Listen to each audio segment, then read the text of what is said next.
nakita ng misis ko sa bag ko. Eh, syempre, anong gagawin ko? Inunahan ko na agad ng galit. Sabi niya, anong ginagawa nito sa bag mo? Sabi ko, akin na. Anong pakialam ko? Porket ba nasa bag ko? Akin agad? Kaya kung gano'n. Tsaka tignan mo, ano nakalagay? Personal care kit. Sabihin, pang personal to, dapat hindi mo pinakikialaman.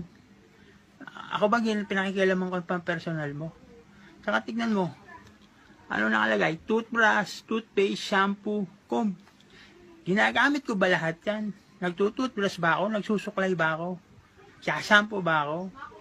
Mahilig kang makialam ng pampersonal. Sigaw ako ng sigaw. Nakita ko siya, natakot.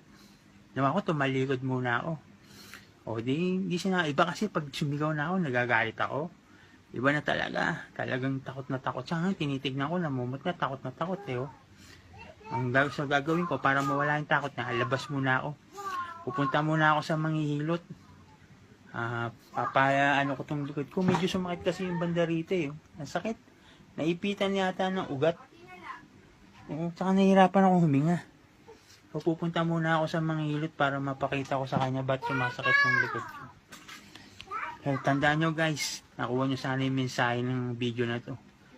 Unahan nyo agad ng galit ng misis nyo. Sigurado yan, hindi kayo sasaktan yan.